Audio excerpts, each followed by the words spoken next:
Hello, my name is Dominic Underhallhouse and welcome to another episode of Moonbreaker. In today's video, I'm going to be doing this in direct response to a Reddit thread that I saw earlier today, and it's looking at some of the keywords that we have in Moonbreaker. So there's loads of different keywords and abilities, and someone was pointing out there's no one set place to see them all and see what they do.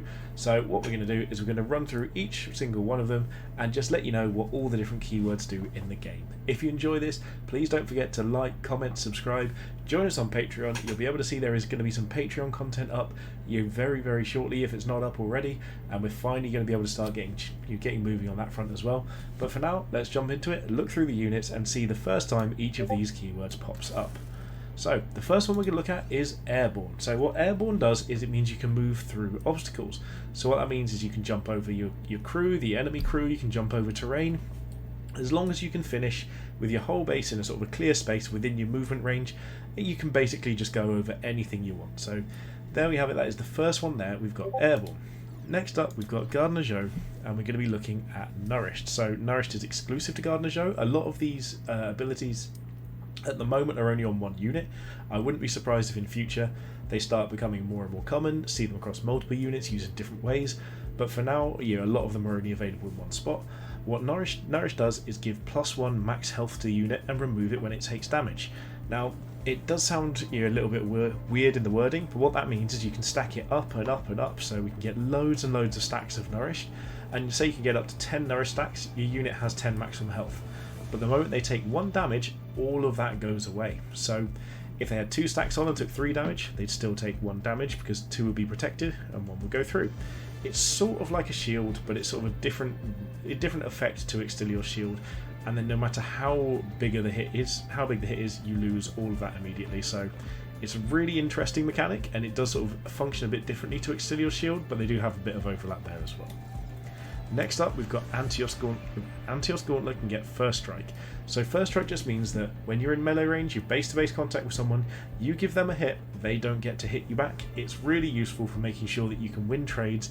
If they've got something, say like a Mequani Thicket or a Toxoid that's going to take you down to 1 health if they hit you back with one of the other keywords we'll look at later in Poison, this is a good way to make sure you can get that damage in without taking that on the backswing.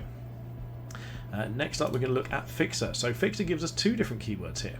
The first up is Infused. So Infused used to be a keyword that was given by an ability that's a ship assist, but those have been removed from the game in, the main version of the game.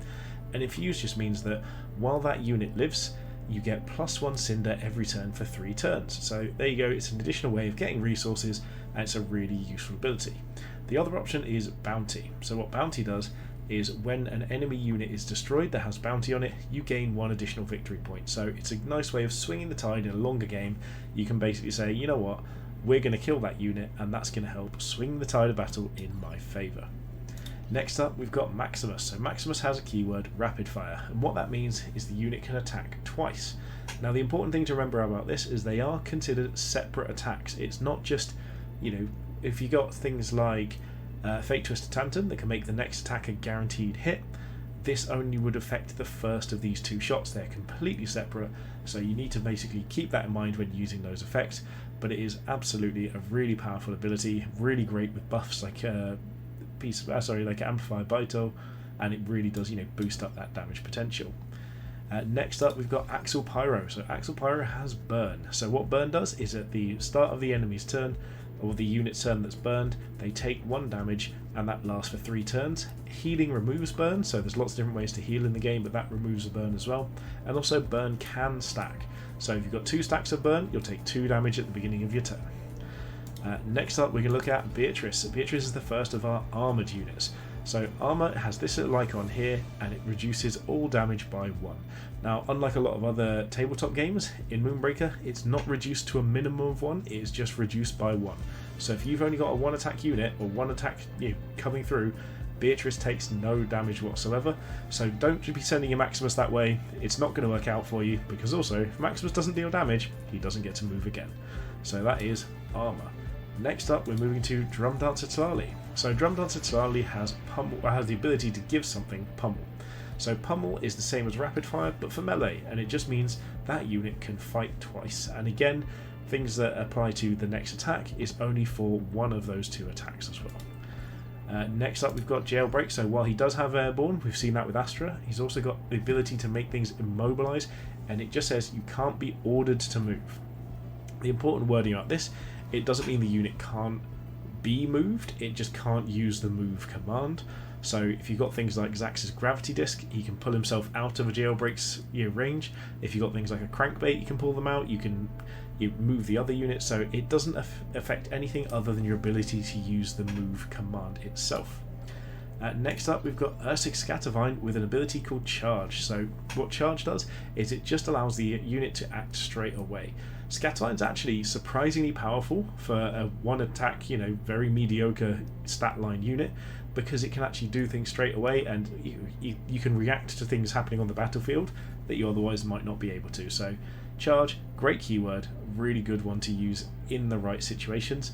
It used to be on another ability in the game, but trust me, it was too strong. We can be very glad that that is now moved out of the realm of Moonbreaker for the moment. Next up we've got Whispers. Whisper makes a unit powerless. So powerless just means you cannot use your abilities whatsoever. It's a really useful ability. It's going to sort of be a little bit less useful because the unit itself doesn't have any damage. It's just a purely utility piece. So they go push your units and they cannot use their abilities that turn. Next up we're looking at Aria. So Aria is the first unit with Ambush, and what Ambush does is you can deploy anywhere on the battlefield. So normally at the moment you have to deploy in range of your captain, but with Aria and Hit and Run, the two ambush units we've got, you can deploy absolutely anywhere. It's amazing for positional advantage.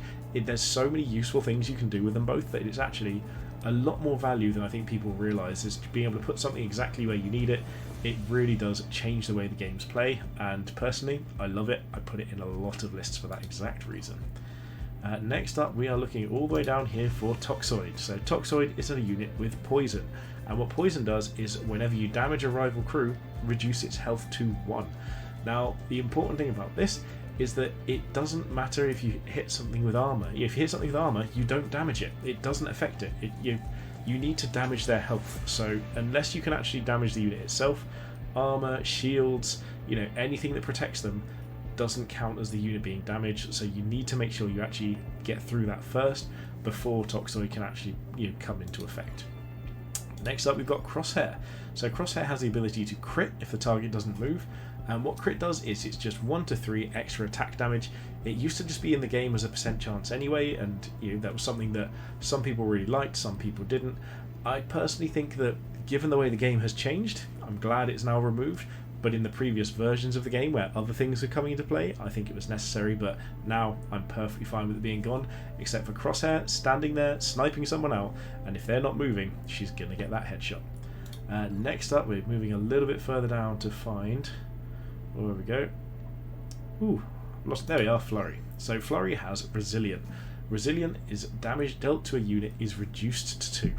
So the interesting thing about this, I believe the way this works with poison is if you get poisoned, you still lose all of your health because the damage is only 1 or whatever the damage is from the poison unit, and then your health is reduced to 2. It's not damage that takes you down to 1 health, it reduces your health to it. So it does mean you can only take 2 damage at a time for things like Flurry and Noxie, the other unit.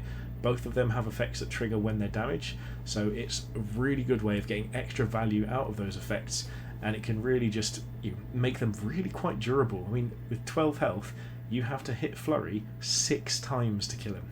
That's a huge amount of damage you have to sort of commit to it, and it really does make for some interesting gameplay. And then last but not least, we've got Peacemaker Balam, who offers the ability to stun crews. So can't be ordered and can't fight. And the interesting thing about stun is that stun is what happens to your units when they're deployed anyway. So Peacemaker Balam, if you play a unit, you can't do anything with it. Peacemaker Balam basically does exactly that same thing to a little AoE of units. It can be really strong, but that's why Peacemaker Balam is 5 leadership to deploy. So there we have it. That's all of the keywords that we have in Moonbreaker at the moment. Hopefully this helps you out on Reddit for anyone who's seen that post and wasn't quite sure. I will pop this in the comments of that as well, and make sure that you can share this with everyone. But there we have it, all of the different keywords in Moonbreaker. Hopefully this has been helpful to you. If it has, don't forget to like, comment, subscribe. Join us over on Patreon in the description down below. But for now, thank you so much for watching, and most importantly, have a good day.